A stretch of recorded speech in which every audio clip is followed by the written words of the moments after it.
আসসালামু আলাইকুম। আজকে আমরা শিখব নাউন কাকে বলা হয়। আগের ভিডিও আমরা শিখেছিলাম সাবজেক্ট কাকে বলা হয়, প্রেডিকেট কাকে বলা হয় এবং পার্ট অফ স্পিচের কিছু অংশ আমরা দেখেছিলাম। তো আজকে আমরা নাউনের সমস্ত এবং নাউন প্রোনাউন শিখব।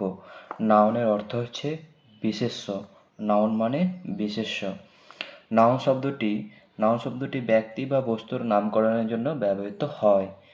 নাউনকে আবার 5 ভাগে ভাগ করা হয়। আমরা দেখে নেব নাউনকে আবার 5 ভাগে ভাগ করা হয়। যেমন প্রপার নাউন মানে কোনো ব্যক্তি বা বিশেষ ব্যক্তি স্থানের নাম হলো প্রপার নাউন।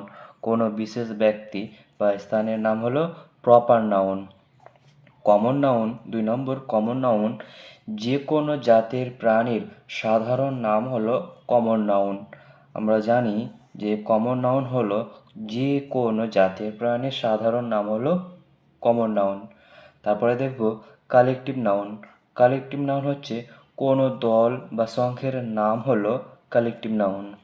তারপরে দেখব ম্যাটেরিয়াল নাউন। ম্যাটেরিয়াল নাউন কাকে বলা হয়? কোনো পদার্থ বা উপাদানের নাম হলো ম্যাটেরিয়াল নাউন। তারপরে অ্যাবস্ট্রাক্ট নাউন কোনো দোষ, গুণ, অবস্থা বা কাজের নাম হলো অ্যাবস্ট্রাক্ট নাউন। কিছু উদাহরণ আমরা দেখে নেব যে রবীন্দ্রনাথ ওয়াজ ব্রন ইন কলকাতা। এখানে রবীন্দ্রনাথ হচ্ছে একজন বিশেষ ব্যক্তি এবং কলকাতা হচ্ছে একটি বিশেষ স্থান, তাই এটি হবে প্রপার নাউন। কোনো বিশেষ ব্যক্তি বা বিশেষ স্থানের নাম হলো প্রপার নাউন। তারপরে আমরা দেখব 2 নম্বর উদাহরণ man is mortal. Man is mortal, the dog is faithful. মানুষ হয় মরণশীল। আরেকটি দেখব কুকুর হলো বিশ্বস্ত প্রাণী। এটি হবে common noun. Arnab is the best boy in the class. এখানে অর্ণব হলো ক্লাসের সবচেয়ে ভালো ছেলে। এখানে যেহেতু ক্লাস বোঝাচ্ছে তাই এটি হবে collective noun.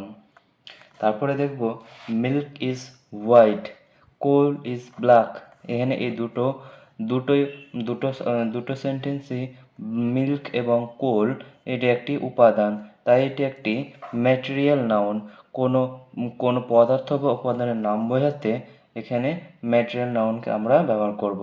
Health is wealth, kindness is a great virtue. স্বাস্থ্যই সম্পদ। এখানে হেলথ ইজ ওয়েলথ হবে অ্যাবস্ট্রাক্ট নাউন।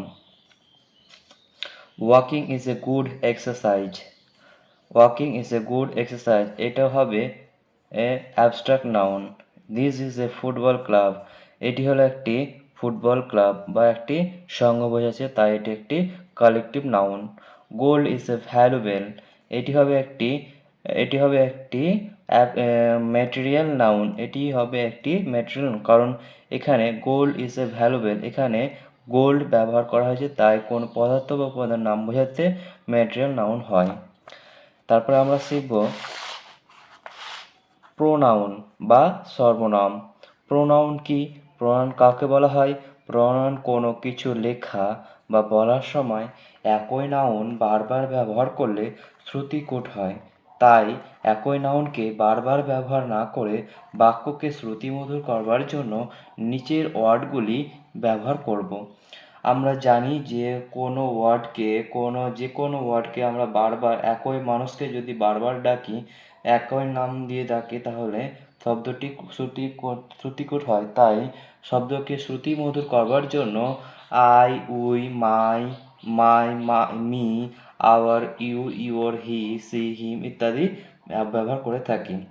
তো আমরা প্রথমে দেখে নিই প্রোনাউনের বাংলা অর্থ হচ্ছে সর্বনাম, প্রো এর অর্থ হচ্ছে পরিবর্তে, নাউনের অর্থ হচ্ছে বিশেষ্য। তো দেখে নিই this is A boy, he is going to school. এখানে বয় কথাটিকে হি এ পরিণত করা হয়েছে। এখানে একই বাক্যকে বারবার ব্যবহার না করে এখানে হি বসানো হয়েছে। তারপরে দেখব this is a girl, she is going to school. এই হলো একটি মেয়ে, সে স্কুলে যাচ্ছে। This is a tree, it is tall. এটি হলো একটি গাছ, এটি হলো লম্বা। আবার দেখব প্রোনাউনকে আবার 5 ভাগে ভাগ করা হয়। পার্সন অফ প্রোনাউন,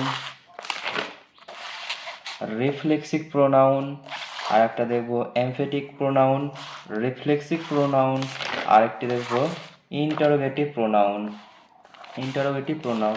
তো পরবর্তীতে আমরা এই ভিডিওর মাধ্যমে পার্সন অফ প্রোনাউনের সমস্ত বিষয় আমরা জানব এবং যে সর্বনাম ব্যক্তি বাংলা ব্যাকরণের যেমন উদাহরণ I am Gopal, Sharmila is my elder sister, আমরা ভবিষ্যতে জানব। এবং বাংলা ব্যাকরণে যেমন সর্বনামের উত্তম পুরুষ, মধ্যম পুরুষ, প্রথম পুরুষ হয়, তেমনি ইংরেজিতে প্রোনাউন এর first person, second person, third person দেখব।